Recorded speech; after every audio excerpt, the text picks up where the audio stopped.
Again, welcome and thank you for being here, and thank you for your generous donation in helping us make this webinar possible. Reverend Stacy, may the God of hope fill you. May the Lord anoint you and lead you during this hour. Welcome. Good evening. Good evening. So good to be with you tonight as we continue to navigate these uncharted, unprecedented days of pandemic. So welcome. Glad to be here with you this evening as we, again, navigate this pandemic together.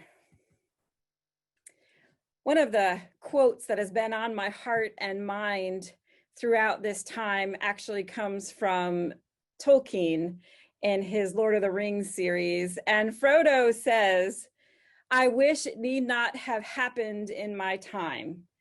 "So do I," said Gandalf, "and so do all who live to see such times. But that is not for them to decide. All we have to decide is what to do with the time given us." So we know that we would rather not have faced these months of pandemic and all of the challenges that have been put into our path, the things that we have been asked to rearrange in our life and in our world, but here it is. And so now we have only to try to figure out what to do with this time. And so I invite us to take a special look at what that means.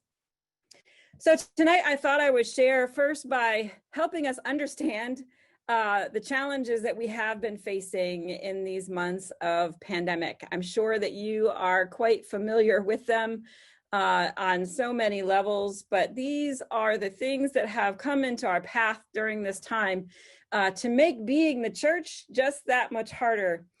First, there's unemployment levels. Historically, just things have really bottomed out for people in our country. And so there's this huge struggle when it comes to stewardship and generosity in our churches, in our communities, because people are suffering. So giving then in our congregations, in some congregations has been, and communities has been relatively stable, but drastically lower in those communities that are more severely impacted by unemployment.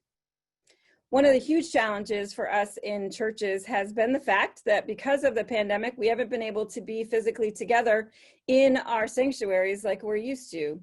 Blake Institute, in their study from 2015 to 2017, discovered actually that 78% of churches, their giving on any given week was received solely during worship. And so when we don't meet physically together, churches were scrambling to try to figure out, well, how are we going to run our finances when we can't pass a plate, when we're not physically together? Another challenge that has made itself known during the pandemic for our stewardship ministry is the fact that our financial attitudes and practices that we held before COVID-19 didn't suddenly change. So if congregations were struggling with that conversation around stewardship and found that to be a challenge in and of itself, throwing the pandemic into the mix didn't make things better. We didn't all of a sudden find it easy to talk about money or to manage our finances or to have the hard conversations that we've needed to have. So these are all the challenges that we have been facing. Some of the quotes that come from an article that I was reading about those challenges that congregations are facing, some of these came from pastors that said, "We need to rethink everything now. We may have to cut staff, including my own hours. Should we sell our building? COVID is forcing us to make decisions we hadn't planned to for another 3 or 4 years." So maybe you too resonate with that quote about all of a sudden having to confront decisions and choices that you thought maybe you wouldn't have to until further down the road. But because of all of the challenges that you're facing and churches being closed, you've had to make those decisions earlier. Another pastor said, "We're living day to day, but we're not closing the door, at least not yet." And another said, "At an emotional level, pastors are tired. It feels like every week you have to do a quick pivot to adjust to the new landscape." So this pandemic has thrown us into this situation. And for many of us for whom stewardship was not at the top of our list of things to do or talk about, the pandemic has really forced that to the fore because our congregations and our churches are struggling. In addition to that, there are some, again, practices and habits that we were already doing that the pandemic just amplified, or as I said before, didn't automatically go away, including the fact that 71% of congregations only teach or talk about giving either 4 times a year or once a year, which is very, very little when you really need to have the ability to do that during a time like this. And 8% never teach about giving. And then there are the challenges of what do you do when it's time to talk about stewardship, and the negative attitudes that congregations and pastors and leaders might have about that. One of the things in the Generosity Project that in my work as a stewardship consultant at ABCUSA, I've been collecting quotes from congregations that I've worked with, and as we talk about stewardship in their ministry, and how does that go? How does that come across? And so I asked them, when you say the word stewardship, what are some of the responses that you get? And so I will hear things like, well, stewardship is really just about paying the bills, or stewardship is just about money. The church is a business. People want to know, how much of what is mine should I give away? In tough times, oftentimes a congregation will see that the largest portion of their budget is the pastor's salary. And so they will say, well, cutting the pastor's salary is the only solution.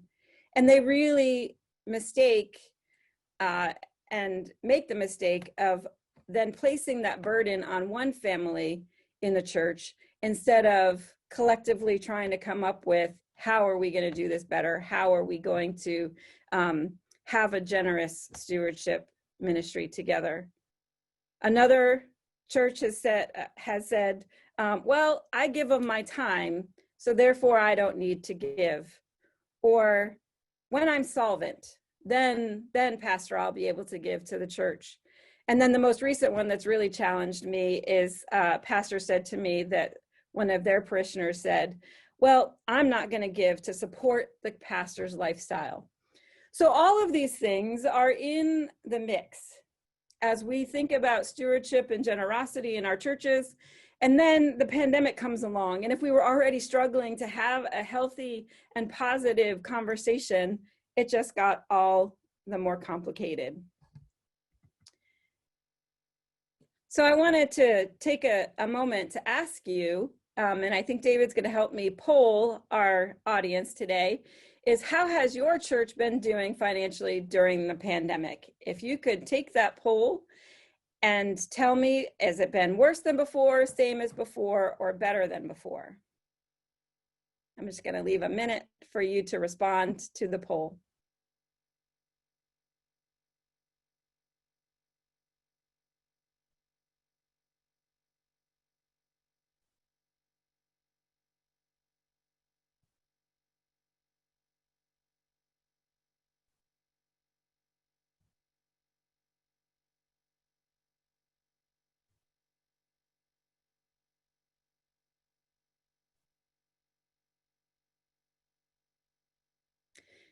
Is there a way that we can get the results to that, David?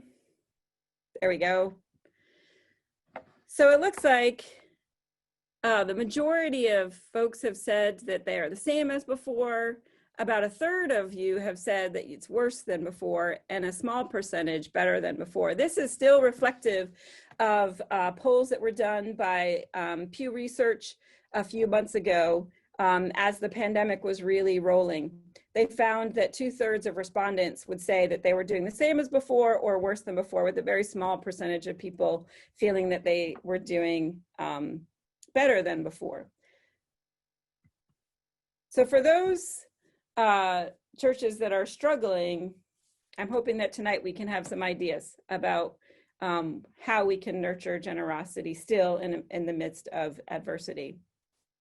But really, what determines our attitudes toward the pandemic and our actions in response to the challenges that we're facing, whether it has to do with worship or what is our ministry going to look like when we can't physically be together, and then certainly looking at the stewardship that undergirds all of that, there's two different ways of looking at it, and how congregations and church leadership are looking at the pandemic really will determine their success and their thriving through the pandemic and beyond. So the first way that people are tending to look at it is that this is just a blip on the screen.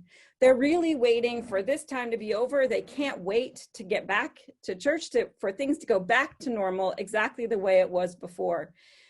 And so they're really not wanting a whole lot to change or investing a lot of energy during this time to make things better. The other way to look at it is that churches can be looking long into the future and trying to figure out how to innovate for change. Again, whether that has to do with the way that we're doing our ministry or even our stewardship and generosity. Are we looking at ways we can do that differently so that we can not only survive this time and go back to how it was before, or can we move into a future with innovation and creativity and hope, trying to catch up with what God is asking us to do and be, even through this time of pandemic. So Philip Martin said, churches can go then in one of two directions after the pandemic. They can find ways to be more stable in administration and innovative in ministry, or they can ignore the lessons of the pandemic and go back to business as usual. The question is, how long is our memory? So in churches where we already were struggling with, we never did it that way before, or we can't do that, or whatever, the pandemic has really brought that into focus and challenged us to change our narrative, to change the ways in which we talk about who we are, what we do, and how we're going to do it. And so the question is, are we going to change or just go back? So I want to talk for a minute about how we tend to respond to challenges. Ron Heifetz is, and his work in leading adaptive change is really key to my understanding and all that I do. And so I want to talk to you about how we can respond to the challenges that we face in two different ways. One is technical and one is adaptive. So I'm just going to say a little word about that so we're clear on what those mean. Technical changes, technical ways that we try to fix a problem are ways in which we are already familiar with. We know what to do. There's an expert that we can lean on. And adaptive changes are a little bit more deeper than that. They have to do with changing our habits and attitudes and practices. The analogy that I like to use is that of heart disease. In our country, heart disease is something that many of us are very familiar with. Even if you don't have that issue, you probably know someone that does, or certainly hear about it a lot in the news. And so a technical fix to heart disease means going to the surgeon, going to the doctor. With their skill, they know how to perform the surgery, they know how to fix the valve, or they know how to repair what's going on with the heart. The more challenging part of that, however, is that then we need to go home and adapt. We need to change our lifestyle in order to have a healthy heart, in order to heal ourselves of heart disease. There are other fixes that we need to make. We need to change our diet. We need to change our exercise routine. We need to reduce stress in our life and that sort of thing. And what people find is that that is the much harder thing to do. It's easier to go in and ask the surgeon to fix it. And it's harder for us to change our habits, our attitudes, and our perspectives in life. And actually, in a study where those were faced with the choice to either stop drinking or stop smoking or change your diet, or this health issue will kill you, 90% chose dying. And Heifetz says this about it. He says that we have the technology to fix the heart, but not to change it. So really, we know that changing our habits and attitudes is really, really difficult. And technical fixes are not always what we need when we're facing adversity and facing our challenges. So for Heifetz, for Todd Bolsinger, who I'm going to mention some more in a minute, who wrote the book Canoeing the Mountains, leadership becomes transformational then through our leaders' ability to engage adaptive capacity. So the ways in which we are able to adapt more than just aim for technical fixes will help our churches grow and thrive and face their biggest challenges. So what have we done? Some of these responses to the challenges have been technical. people have, by and large, by the way, in their congregations, continued to keep paying their staff. Just so you note, 54% of mainline Protestant churches spend about half of their budget on staff and 24% on facilities. And that during this pandemic time, the research is showing that churches are really aiming and trying to keep their staff still on board, even in spite of the financial challenges they may be facing. Some of the other technical fixes include closing our facilities, which reduces our utility bills. So finding easy ways to sort of save some money during the pandemic so that we can continue on. Other churches have delayed projects. When it was available, many churches also applied for financial help, especially the PPP loan that was available through the government. But we know now that that loan for many people has already run out. And so the pandemic isn't over, unemployment levels are still high. And so there's still this challenge of what do we do when that money is gone. Some of the more adaptive ways that folks have been meeting the challenges of the pandemic include creating new ministry expressions. If I were to see you all right now and ask you to raise your hand, I imagine the majority of us would raise our hand if I said, how many of us are now figuring out how to worship meaningfully online? Even if some of us have our churches back open again, chances are you still have an online presence. And so we're changing how we're doing things. And some churches are beginning to figure out how to change how they do their stewardship ministry. A lot of churches have begun to use e-giving, online giving, if they hadn't already been. There's more research that said prior to the pandemic, there was a smaller percentage than there is now of churches that were utilizing e-giving. That is growing.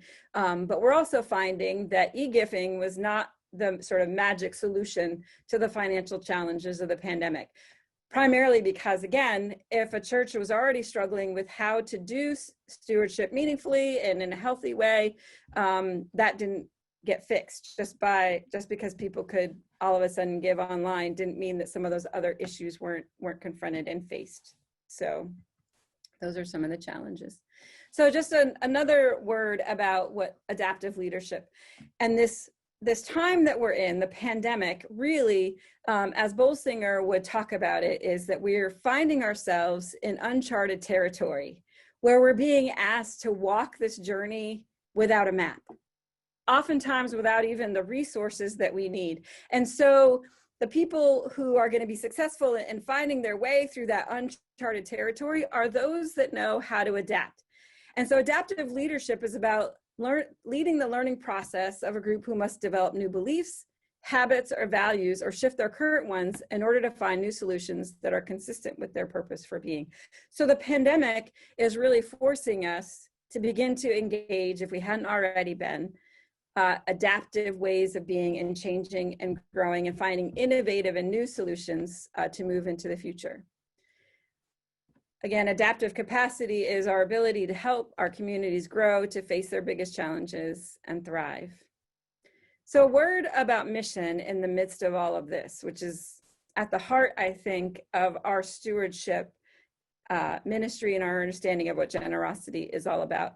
That people must be engaged in meaningful work together if they're to transcend individual concern and develop new capacities that can endure uncharted territory. And so my question throughout this time has been, well, what's this meaningful work that we're discovering during this time of pandemic? And how successfully are we engaging it and then sharing that story? Because this is a unique time and it's calling forth unique ministries from us to be helpful in our communities and with each other. And so are we connecting that to our mission in a meaningful way? And are we sharing that story of the difference that we're making in a way that is going to encourage and enliven our stewardship and generosity in our congregations? And then one more note from Bolsinger, who says that really you need to realize that a church culture built on meeting the needs of its members will struggle with implementing changes that depend on putting those self-interested needs aside. Culture trumps strategy every time. And so creating a healthy culture with the capacity to experiment, innovate, and take risks and adapt is one of the primary preparatory tasks of a leaders and congregations who can adapt will fare better in adversity. So when here in the midst of this, I hope that you are finding ways to be creative and create that culture of experimentation in your congregation so that you can try new things to make it through this time, not just so you can go back to what was before, but that we can continue to faithfully and joyfully live into the future that God is walking us into. So what have churches done? We have created online worship. We have figured out how to do meetings and Bible studies and classes, even fundraisers virtually. I've heard of churches that, had that tag sale that was a really large part of their budget, and they figured out a way to do it online even. Churches are adapting their financial practices. For churches that are still not comfortable with e-giving, they've discovered that if they send stamped envelopes home, that they will actually come back with offerings in them. Churches that have not abandoned that time of offering during their virtual worship have found that their generosity has been sustained, and used that time in worship to maybe take some time to think about ways that people are grateful and how their generosity is being called forth differently during the pandemic. And again, the use of e-giving. There's also been this innovation that churches have begun to try and to create new opportunities. They've set aside, what they thought they were going to do to create these new ministry opportunities. Here in my church, we were just leaning into a new vision in our church as the pandemic hit. And the way that I described it to them was, well, we thought we had our ducks all in a row, and then the pandemic came and it rearranged our ducks. And so the things that we thought we could wait a little while to think about have become a higher priority, as well as taking out our energy and creativity to come up with new things because of the needs of the pandemic. And so churches that have had their ducks rearranged have done things like reach out, especially to people that are affected in their community economically. They found ways to say thank you and to care for the essential care workers. This whole time we have been wrestling as a country with racism and other social challenges. And so churches have said, you know what, even during the pandemic, we're going to make that really an important part of our ministry.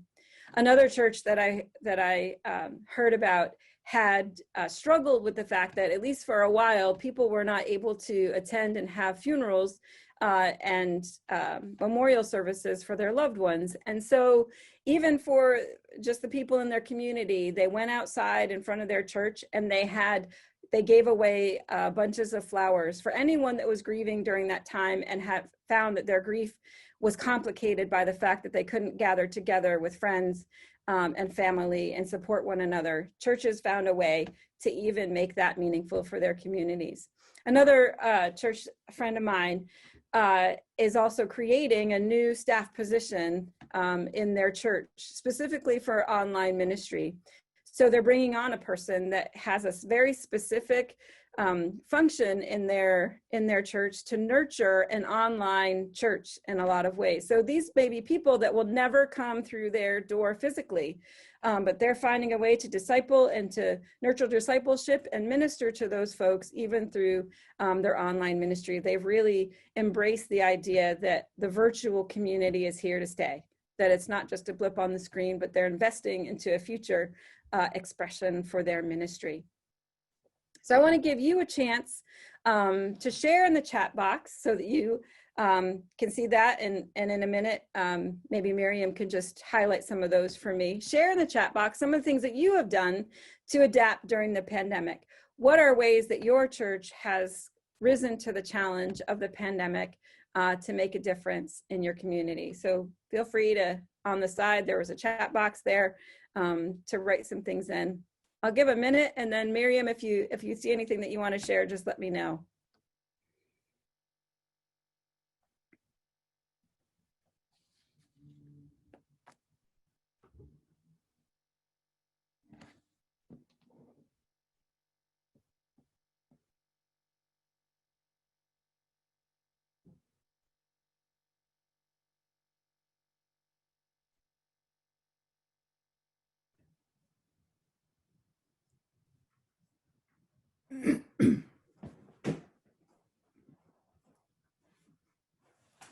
We have daily Zoom prayer calls, courtyard worship, backpack giveaway, food pantry box outside the church, PPE for hospitals, masks for essential workers, use Zoom meeting for adult Sunday school, Facebook Live, Zoom, e-giving platform, some broadcast weekly, meals to go. Another one, we have repurpose call chains for connecting with isolated individuals rather than just prayer requests. We are mailing communion and sharing communion with elderly via phone calls. We have led food giveaway, online worship, added digital giving and Zoom meetings. Another congregation is older, but they were willing to learn Zoom and they had weekly prayer services. Lunchtime prayer and encouragement, food giveaway, communion drop-offs, interim pastor calling all members monthly. Thank you. Thank you, Miriam. Thank you all for sharing that. So how wonderful that when adversity has come and through our creativity and our yearning to really help and be a meaningful part of our communities, we have found all these new ways to adapt and to become answering God's call, really, to then respond to the needs of the pandemic. That's really wonderful. So there's some ways in which we can think about how we can focus our response. Some ideas that I want to share with you. One is to begin and to remember that even during the pandemic, during times of adversity, that gratitude is really a healthy coping mechanism. Mutual care and concern is a key to weathering adversity. And so taking time in our small groups, in our worship, in the time that we have together, those weekly Zoom calls or whatever it is, to remember to invite people to talk about what they are grateful for. When the world is in chaos and things are all turned upside down and you just don't know what to do, it helps to begin to remember what we're thankful for. And then being able to say thank you. Saying thank you to our new heroes in our communities, saying thank you by making donations and sewing masks and even staying socially distanced as a way of helping. What we want to do, I think, during this time is just continue to lift up the things we can do when it feels like there's nothing we can do. So whenever that really hard time hits us, I think finding a way to be, again, grateful and to say thank you to our people and to our community is really key. I also think it's really important to tell the stories of the difference that our ministry and mission, our care and concern, what that's making, the difference it's making in the world. Sharing this good news in dark days has a transformational effect, and it's our job to create space for this narrative, one that balances, of course, the honesty and the recognition of the realities we're facing, while also pointing out the rays of light that are coming in, the ways in which God's blessing and God's grace is still finding its way through to help us make it through and navigate this time together. We need to remember to share the difference. And of course, create connection. A lot of you talked about how you're doing that differently during this time when we don't have the ease of just showing up and being together in person. And so just to remember to remind ourselves and each other that though we are apart, we are not alone. So finding new ways to be connected together. And then outside of the box thinking, finding, again, those new ways that we can be reaching out in ministry. One of the articles that I came across a couple of weeks ago from Susan Beaumont, she talks about 5 assumptions that are failing us now in this pandemic that I think we really need to wrestle with as we think about our mission and ministry, not only now, but for the future. Again, if this isn't a blip on the screen and we're just going to revert back to the old normal, what are the assumptions that we have to be reflecting on and change? And so these are some of the reflections that she had. One of the things that we tend to measure as a congregational sort of success line is how many people are in church, how many people attend worship on a weekend, and then where are they coming from? we believed that being in our churches, being in our buildings was the most important thing. So what happens when you can't do that? The pandemic is challenging us to take a look at who is now connecting with us. It's no longer within a certain geographical radius. You know, if before people were wanting to tend to drive no more than 20 minutes to their church, we're now discovering that people can come from anywhere. And so this has shifted our reality. And so using online and virtual community, we're realizing that we're no longer limited by physical boundaries. So how can we, and how do we need to rethink some of these assumptions? So who are we now, given that new reality of a virtual community? Who do we serve now? And then what does membership mean to someone who may never actually interact in our physical space? Is their engagement less important to us than the people who are physically present? This is one of the assumptions that we need to challenge. Another is that discipleship begins with membership. Traditionally, someone starts coming to our church, they start to feel comfortable, they consider joining, they join the church, and then they get suited to boards and committees and ministries and outreaches, and they serve. But during this pandemic, chances are people are learning, and even before, I think they were beginning to learn that, no, they're going to connect with our church first because of that service. So they link up with us from a different perspective. So now people are connecting to serve and then belonging, and they may not actually eventually even be interested in membership at all, or never attend worship in our building. So people are finding ways to belong outside the bonds of membership. But here we have the need and the opportunity to reflect on this shifting reality. And so what about these disciples that are finding us online? How is that going to work? What is that going to look like? Another assumption is that worship participation is the best indicator of member engagement.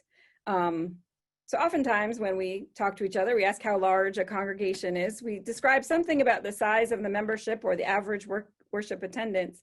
And both of those metrics have been failing for a really long time, and even more so now during the pandemic, as we try to measure the engaged body of people in our congregations. And so virtual worship is now posing a huge challenge for that. How do we measure that? And so I think we need new ways of talking about that engagement in our congregations. And so these are the questions that Boma asked. She says, what does authentic engagement look like in a virtual world? How will we measure and track it? And what are the levels of engagement that we are trying to lead people through? And how does that relate to their discipleship? Another assumption that people tend to have is that in-person engagement is more authentic than online engagement. How many times have we heard people say, we can't wait until we get back to regular worship back in our building together?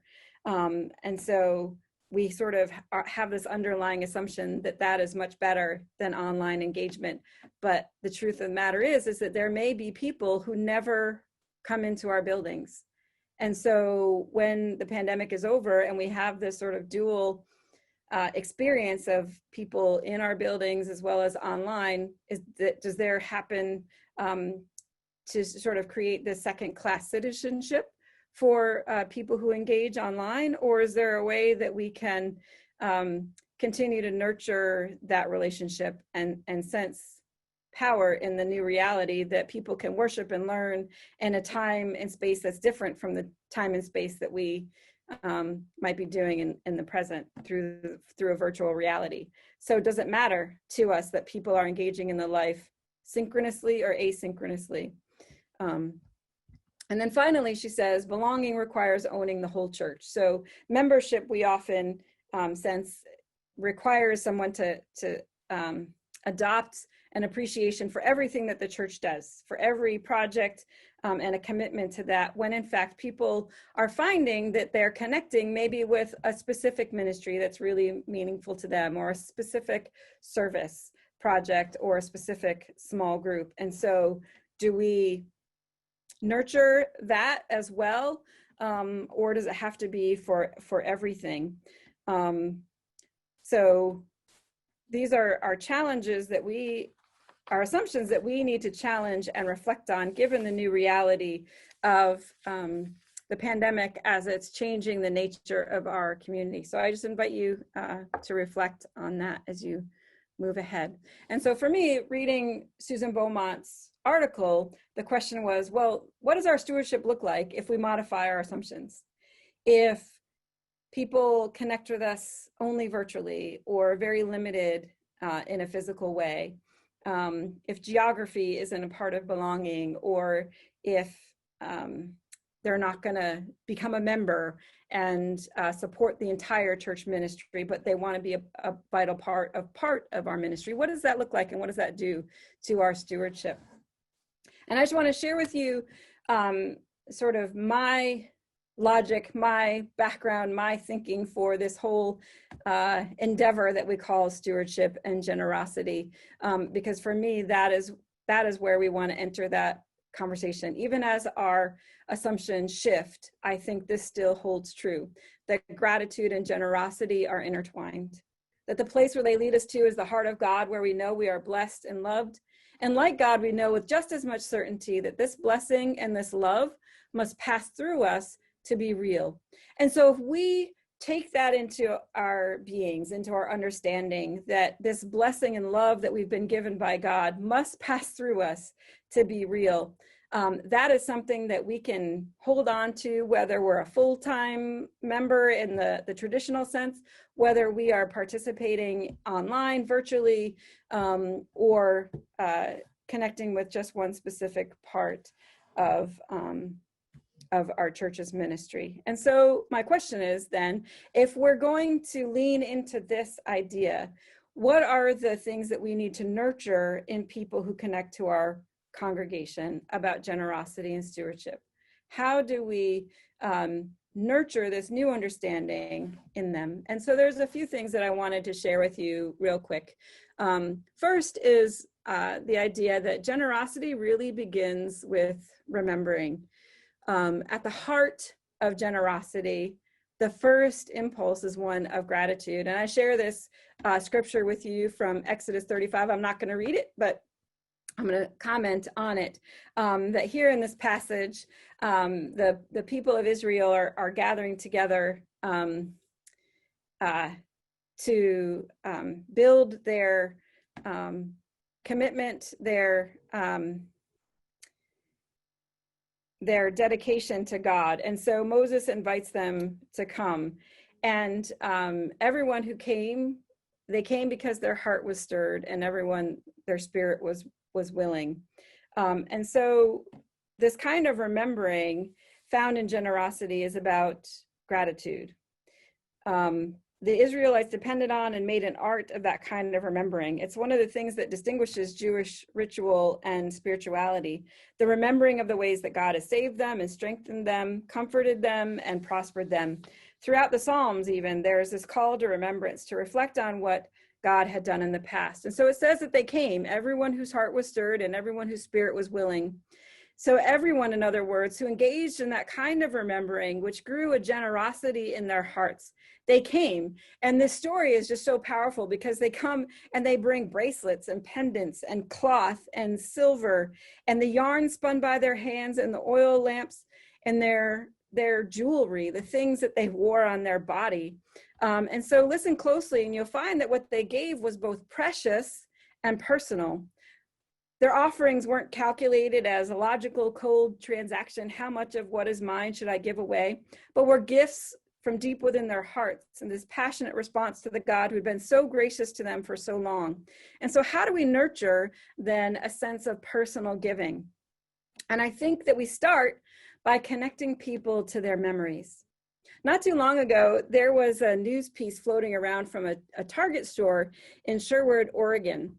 And there's a story about this cashier at the store who witnessed this event at her line that day that would change her forever. And she was ringing up a customer, a couple who were coming through, and they went to go pay for their goods, and their credit card was denied.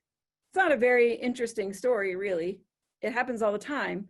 But while the couple was trying to figure out what to do, the woman behind them in line paid their bill in full. And the cashier said to her, "But it's $161.85. It's a lot." And the woman replied, "That's okay. I've needed help before, and I want to help them." So she remembered the good that had come into her life. She saw a need and she helped. And it started with that memory that someone had helped her before. And so it turned out, it went down the aisle that day at the cash register. The man behind her was so moved at what she did, he paid for the people behind him. And on the line it went, as people saw an opportunity to be generous and did it. And the cashier said that the wife in that first couple was overwhelmed by the generosity showed to her. And she asked through her tears, "Why would anybody do that for me? Why would anybody do that?" And the simplest answer is that somebody did it for them and they remembered. One life goes and transforms another, and they both get transformed in the process. It's the beauty of God's work. So generosity begins really with remembering. And so I invite you to think about, what are your memories? Has God ever answered your prayers? Has your heart ever been stirred, as the text says? I bet it has, because we do remember. We do remember the time the test came back negative and we said, "Thank God." We remember the time that the angel that we needed to lean on was there when we needed them. We remember the call that said he arrived safely from a war zone, and we remember the call that said she's hurt, but she'll be okay. We remember watching our daughters walk down the aisle in the moment our sons held their sons for the first time. We remember times of healing and moments of joy and opportunities that gave us hope. We remember the times where love nurtured us and companionship comforted us. The details are different for each and every one of us, but the refrain is the same. God is good. God is so good. And so we start nurturing generosity by tying people to their memories. And I think we need to build that kind of remembering into our sacred routine of our everyday, of our worship time together. We need this kind of remembering that's the foundation of generosity. This remembering that does something. It stirs our hearts and makes them to overflow. The second passage comes from 2 Corinthians in the story of the Macedonians. And we remember that in Macedonia, this community was struggling, and it was persecuted. It was at the crossroads of trade. And so it was sort of this struggling urban community. And Paul is writing to the Corinthians and talking about this community in Macedonia. And says that, "For during a severe ordeal of affliction, their abundant joy and their extreme poverty have overflowed in a wealth of generosity on their part." And so the Macedonians in this story beg Paul to be a part of the offering that he's trying to lift up to help others in need. And the power of this story is so relevant for us right now during the pandemic, because the question is, why would they do that? Why, when you're already struggling and things are difficult, why would you want to give? Why would you want to be generous? And this is the story, I think, that helps us connect to our own current reality. And the thing is that their generosity that overflowed was not a product of mind games or cajoling or arm bending or pleading that things have gotten so bad the doors are going to close, or savvy marketing practices. Paul didn't show up with a PowerPoint presentation lining out a strategy for the growth of their investment. All he did was present them with a need found somewhere else. And he didn't deny their own need. Paul didn't even want to put the burden already on an already burdened community, but they pleaded with him to get involved. So why? I think it's because generosity is a grace, according to the Macedonians and to Paul. They surprised Paul with their desire and passion, and they taught us something about the profound nature of generosity, which is that even affliction and suffering does not affect our desire to be generous. When someone is generous, the wish to make a difference doesn't go away in light of their present circumstances. And for the Macedonians, quite the opposite happened. Here they have such faith with all that God had blessed them with, and blessed them abundantly, even in their affliction, such that their yearning to help overrode their sense of preservation. And so if you want to understand where generosity comes from, you first have to understand where that yearning comes from. And Paul says simply this: they gave themselves first to the Lord, and then by the will of God to us. So it's not complicated, really, this yearning. They gave themselves to God first. Once you've done that, chances are God will put a yearning in your heart to affect the world in some way for God's sake, to be generous for the reasons that God inspires, not just to feel good or to do what's socially responsible. And we need to remember, of course, that Paul's collection was more than an offering. It had a clearly stated purpose and vision, and Paul communicated that every chance he got. The purpose was to help enable the salvific, healing, graceful, powerful, transforming work of God in the world. And again, he said that every chance he got, not just once a year or 4 times a year. Give yourself first, all of it. Your gifts and your mistakes, your wealth and your poverty, your courageous intentions and your waning energy, and intentionally set yourself into the stream of God's grace and mercy and see where God takes you. God wants what we all long for, that we would know ourselves to be loved and valued, that our lives lived on God's green earth would mean something to someone, and generosity of spirit makes it happen. So for all the things that I have learned from resources and stewardship experts, I have come to understand that generosity is a grace, not a ploy, not a strategy, not even a moral necessity. Generosity is a grace where we yearn to see a difference made in our own lives and someone else's. And so when the church strives for generosity as its goal, it's not about numbers, but about a mission that we all commit to, that we all volunteer for, that we donate toward, that we attend to and care for steadily, all for the purpose of responding to what is needed and responding with grace and abundance and hope and love. This is why we exist. So I want to invite you to think about, just for a minute, what generosity is. How would you finish that sentence? Think about it. You're welcome to put it in the chat box as well. We can take a look at it at the end. But if you were to complete that sentence, what would you say? Generosity is what? And then how would you share that with your church? During this time, these are some of the things that I've discovered about generosity. Generosity is wearing a mask. Generosity is actually caring about the person next to you that you may not even know, but wanting to will and bless them with good health. Generosity is healing, is taking care of each other and being connected in compassion. Generosity is welcoming, even when it means we can't physically be together. Generosity finds a way to be welcoming and hospitable, even through a computer screen. Generosity is listening, to knowing and understanding and hearing that there are people who have different points of view than we do, but taking the time to listen and to understand. Generosity is saying thank you. One of the most generous things we can do is to just be thankful for the people that affect our lives every day, and certainly to the God who makes it all possible. And generosity is justice. One of the highest forms of generosity, I believe, is justice and making the world a fair place for everyone. And ultimately, generosity is hope. This green shoot coming out of a dead and barren place, that is what we're yearning for throughout this pandemic and on to the days ahead, is that we would discover that generosity is hope. And so it's not about money. None of those words I put up there said a thing about money. But in fact, when we are generous, our giving, our wanting to help, the finances that we set aside, that sort of thing, is just a side effect of our generosity toward God and toward our world. And ultimately, it's the greatest hope we can share. So I'm going to close with just a couple of more comments, and I want to share this video with you so that we can understand what generosity looks like. It's more than just money. How would you answer that sentence? And this is how one commercial, I guess, this is how they answer what generosity is.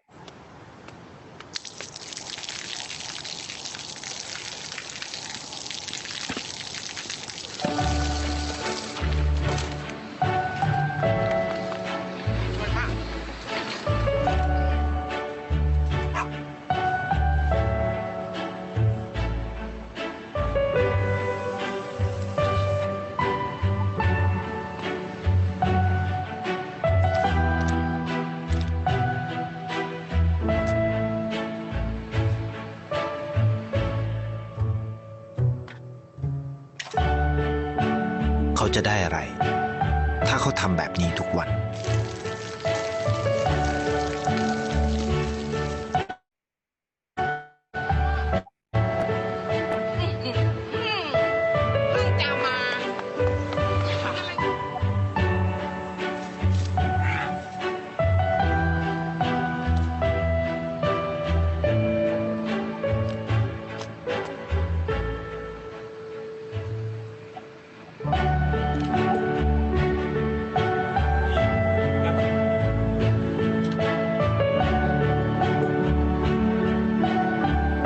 เขาจะไม่ได้อะไรเลยไม่ได้รวยขึ้นไม่ได้ออกทีวีไม่มีใครรู้จักไม่ได้มีชื่อเสียงที่มากขึ้น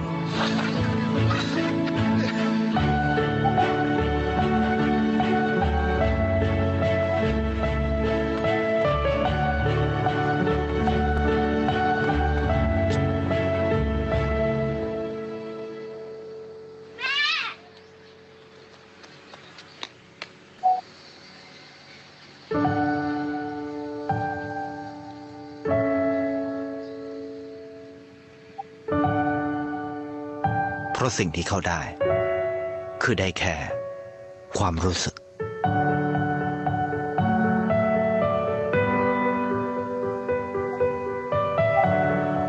ได้เห็นความสุข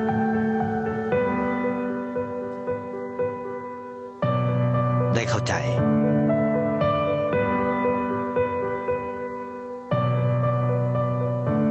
ได้ความรัก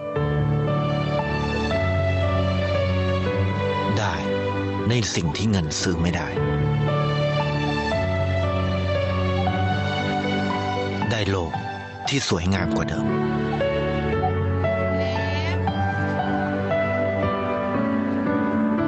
ในชีวิตคุณอะไรคือสิ่งที่คุณต้องการมากที่สุดไทยประกันชีวิตเชื่อในความดี It always gets me that it's a Thai life insurance commercial when really, shouldn't that be a commercial for the church? What would we do? How would we have a video? What would we describe? What would it look like if we were to talk about what generosity means and looks like to us? I think that's a powerful thing. Now, I know that I'm running out of time, so I'm going to skip through some slides that are available. David and Miriam have them if you would like to know what these questions are, to then just sort of take back and reflect for yourself on now what do we do in the pandemic. There's some questions there for you, as well as some innovations, being able to adapt and nurture those skills and creating a new, maybe healthier financial model, how our facilities are used. All these are things that we are working on, but really to encourage in our churches a culture of experimentation is at the heart of it. And just a word about the Generosity Project, which is something that I coordinate for ABCUSA. If you're interested in learning more about adaptive leadership and how you can reframe the stewardship conversation in your church, and what are some tools you can use, what are some ways that you would like to explore trying experiments in your church to increase your generosity and to nurture this spirit in your congregation, I invite you to reach out to me or to Miriam and David if you're interested in knowing more. There's a lot that we do in the Generosity Project, and none of it is about a canned one-size-fits-all approach to stewardship, but we'll work with you individually to talk about where your church is starting from and what are those next steps that you can take to nurture generosity. So my last quote I just want to share with you that has been, again, on my heart and mind throughout this pandemic, and has really challenged me to think about where I'm going as a leader in the church. It's from Arundhati Roy. She says, "Whatever it is, coronavirus has made the mighty kneel and brought the world to a halt like nothing else could. Our minds are still racing back and forth, longing for a return to normality, trying to stitch our future to our past and refusing to acknowledge the rupture. But the rupture exists. In the midst of this terrible despair, it offers us a chance to rethink the doomsday machine we have built for ourselves. Nothing could be worse than a return to normality. Historically, pandemics have forced humans to break with the past and imagine their world anew. This one is no different. It's a portal a gateway between one world and the next. We can choose to walk through it, dragging the carcasses of our prejudice and hatred, our avarice, our data banks and dead ideas, our dead rivers and smoky skies behind us. Or we can walk through lightly with little luggage, ready to imagine another world and ready to fight for it. Friends, I thank you for this time together. I'm going to stop sharing my screen if I can.